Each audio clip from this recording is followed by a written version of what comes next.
Hey, I'm ChristopherJMUA and welcome back to my channel. Today we're going to be testing out my very own custom palette from Seint Beauty. I've seen this brand go viral so quickly that I just had to try it. So if you'd like to see how I built this palette as well as what shades I put inside, and if you'd like to hang out with me and test out the Seint Beauty products, then stay exactly where you are because we're getting into it right now.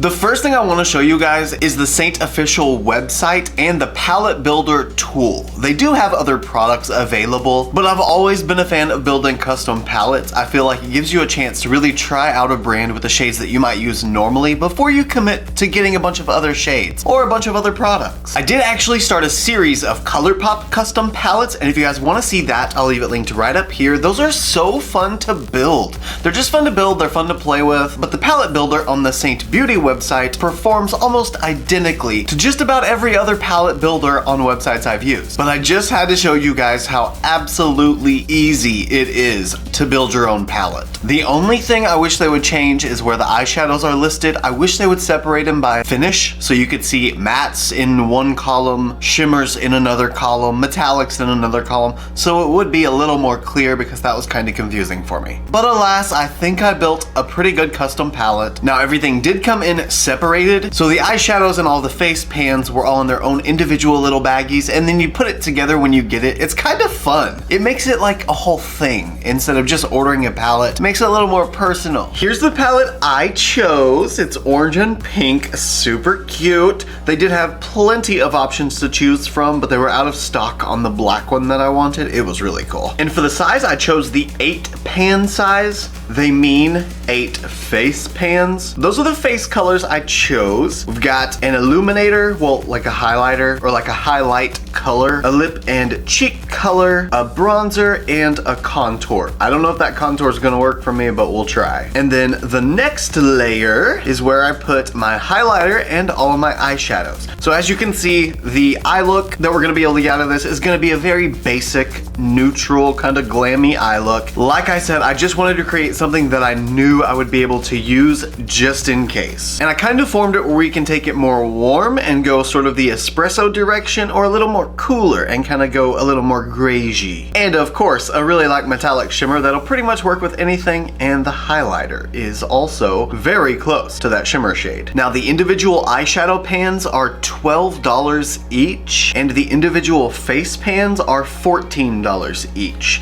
So the entire total for this palette, which they give the palette for free if you use the palette builder, was $144. So it was definitely not an affordable purchase. Honestly, it's kind of pricey per shade, but just the whole idea of it, what you get to do and how fun it is to do, that makes part of it worth it. Now let's just hope that the quality brings us to the remainder of worth it. And I've got to show you guys these little tins. This is what the face pans came in, and this was just screaming luxury to me because they look so cool. Don't those just look so classy? I mean, it's like professional photography just printed right on the front of their face pans. I love that. Just makes me kind of sad because I'm never gonna have them inside of these. I'm never gonna travel with them individually. I'm always gonna have them in a magnetic palette. That's the point. Now the face pans inside the palette are all creams except the highlighter on the next side. So I'm gonna go ahead and throw some foundation on so we can test these out. Got some foundation on, and I'm using the NYX Bare With Me Concealer Serum. Just got it today from Ulta. I don't know how I like it yet because just giving it its first shot. But I wanted to choose that because it's almost the same tone as my skin tone. It's not too much brighter because I want to save the highlighting shade for, well, highlighting. So rather than doing it with concealer, I'm doing it with this. So using the Sigma Large Concealer F65 brush, I guess I'm gonna take a little bit of the shade, and it does have all of the shade names on the back of each pan. And let's see, this one was Versailles. The lip and blush shade is Plum. The bronzer is Tan Lines, how appropriate. And the contour is Walnut. It picks up very easily on the brush, thank goodness.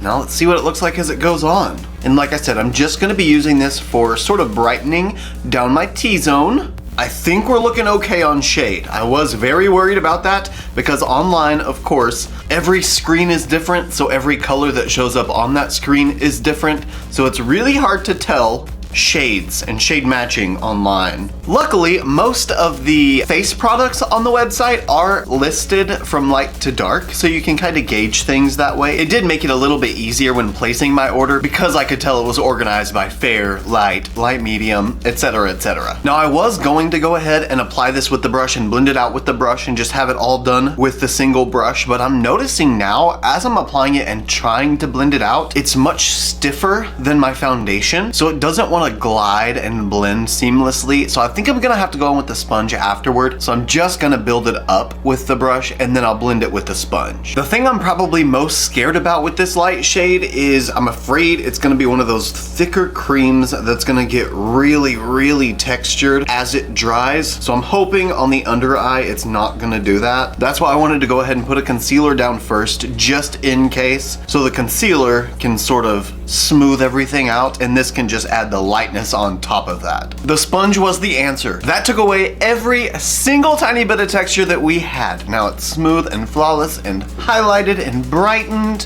Very brightened. Now let's take it back a notch and add some dimension. And I'm gonna use the Morphe 459 brush to do that. I'm gonna use the bronzer first so that the contour doesn't take over and completely blow my mind too quickly. I'm so afraid that this bronzer is gonna be really, really red. Too orange, actually, not too red. Ooh, that might not be good. Again, I'm gonna blend it out with the sponge rather than the brush, just because I don't trust it and I don't know. This is way too orange. It looks really gross on me. Well, now I know bronzer shade is definitely gonna have to change. I wonder if they'll replace individual pans or if they even have a return policy. I should probably check on that. Even though this shade doesn't work for me, the formula this time, I could actually blend this out with the brush if I wanted to, but I don't, because I like the consistency of a sponge. But I am noticing that this formula is just so soft and velvety feeling that I can take just this brush and just glide it over and I feel no dragging or tugging or anything. It's just blending itself perfectly. I like that. I feel like that's how the highlighter or illuminator, whatever it was called, should have been like, but that's okay. As long as it looks beautiful somehow with some technique, I'm okay with it. I can do it. I can deal. You know what? Now that that's blended out, I don't hate it nearly as much. It is still too orange for me, 100%, no doubt. It's very toasty, but it's a lot better now that it's blended, at least. Now let's get into it with the contour. I'm gonna use the same brush that I used for the bronzer though, because the contour is a little bit cooler than the bronzer, so I'm hoping it will kind of calm down the oranginess, at least on the parts where I put the contour on. At least. This one doesn't want to really pick up on the brush. Every time I go in with it flat, it seems to cover just the corner. We'll just try it like this, see what happens. Oh, thank goodness, it is very cool toned. I'm not mad at this contour at all. It is definitely cooler than the bronzer, as it should be. The only thing that's kind of disappointing is the contour is lighter in shade than the bronzer is. The bronzer is just more rich and warm, so it kind of defeats the purpose to go from a deeper bronzer tone to a lighter contour tone. So we're just gonna work on blending those two together as much as possible so that they end up being closer to one shade, or at least blended enough where you can't see the edge between the two. These are sort of blowing my mind with how long I can leave them on before they start drying. I probably had the contour on this side of my face sitting there for like 2 minutes before I finally got around to that side, and it blended like a dream still. Nothing was stuck, nothing was dried, it didn't start tearing apart other makeup as I was blending it out like some creams do once they dry. So far so good. I'm really liking these creams. But now let's see if the blush can live up to their brothers and sisters reputation. I'm using the Sigma F15 Duo Fiber Blush Brush, and I'm gonna try to squeeze it so it'll get into just that pan, maybe. Oh, that one is much more wet and creamy than the others. It's not really stiff at all. Huh. Okay, now let's see how the blush does. Oops, that's more pigmented than I anticipated. This blush is stupendous. Look at how it just melted in. And it's plum, and it's mixing with the foundation a little bit, so it's kind of turning into more of a soft, subtle mauve instead. Love that. Man, I barely have to touch the brush on the surface of this cream and it picks it up. Sort of disappointing how quickly the pigment from the blush disappeared. It's still there, it's much more subtle now that it's blended. See if we can build it up, make it really dramatic.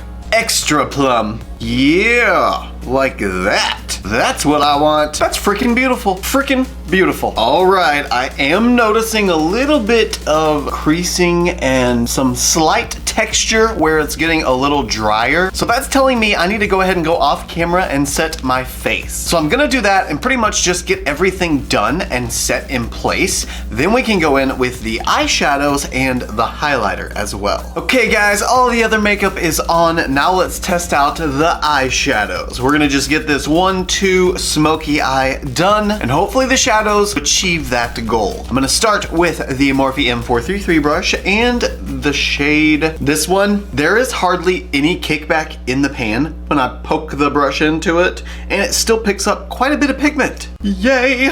Okay, and this is all gonna go on the crease. Just gonna sort of give me my all over color, and then I'll deepen it from there. I want to get it nice and blended and nice and smoky. I love how out of all of the shades that they had to choose from that I picked the one that is my skin tone. Like pretty much exactly. Love that. Now to keep things super simple, I'm gonna use the same Morphe M433 brush, but this time I'm going to the shade Pup, the middle dark brown, kind of like espresso-y sort of color. If I would have had one more spot in this palette, I would have added the same level of darkness, but like a cool toned shade instead of more like an espresso shade. That's it. That's what I'm looking for. Now we're getting some real dimension. It's adding some darkness. Blendability with these shades is superb.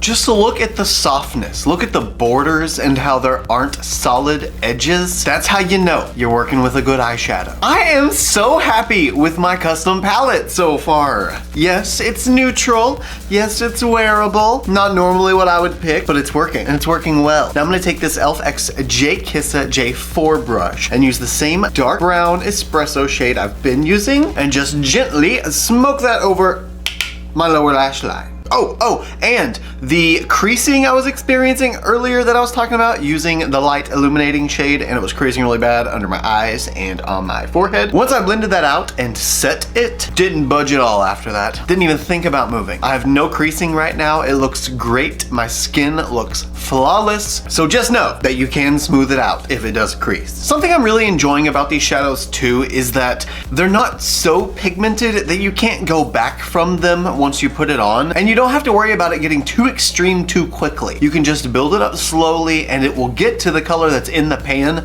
but it doesn't start out that way. And I enjoy that, especially for a soft and smoky look, because you want shades to build up that way when you're doing something like that. Next, we'll have to get a bunch of rainbow colors from them and test those out, because that might be a whole completely different story. See, look at that. Second application, first application. Okay, now I kind of want to smoke this out a little bit too. So I'm going to use the Morphe M514 brush and this really bright sort of vanilla cream called Cupcake. How appropriate. Is that doing anything? Well, that didn't do much. It did blend out the dark brown and made it really smoky, and that's technically all I asked for, so I guess I'll take it. But that's gonna be more of one of those shades that either get packed on the lid to be really, really vibrant, or packed on like the inner corner and built up quite a bit to make it really, really vibrant. That is so satisfying. I just love me a smoky blend, but not as much as I love me some shimmer. So now let's use this Morphe X Star JS11 brush and the shade Aries. Ooh, fancy. Now when it comes to bright metallic formulas, they have a ton of eyeshadows to offer. There were so many I didn't really know which one to pick. This was just one of the lighter ones, and I thought it would work for, well, just about any look. Oh, this is gonna be one of those shimmers.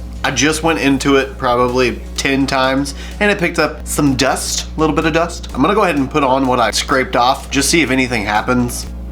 Yeah, no. It put like 5 glitter specks. So instead, I'm gonna try this Morphe flat brush, but it's sort of wider and it's got more of like an oval top instead of a flat pointy top. So maybe we can break into the shadow and really pick up a lot of it. That picked up a little bit better. I did have to jab it into it and swirl it around, but it picked up better. Let's see if it applies. Oh, that's a lot better. It still has all these little chunks in it though, and that's sort of annoying, but they're smooshing out. Wow, oh, that's looking very angelic. Okay, I'm done with the brush. I can't do it anymore. I gotta use the ring finger. And I'm so glad I did. Oh, wow. But I mean, come on. Look at that. Look at it. Now I'm going to go ahead and lock all of this in with my Gerard Cosmetics Slay All Day Setting Spray, the collab with Rich Lux in the scent Dreamsicle. I could bask in that ambience all day long. And we already know that this highlighter is a sexy mofo, so let's just go right in. Picks up very easily on a brush. In fact, that is quite intimidating, but who cares? Yes, honey. My freaking heart. My freaking heart. Thankfully, I'm now glowing to the gods. Now we're at the part of the video where you guys get to watch me go from this to this. So what do you guys think of the Seint Beauty look that we were able to create today?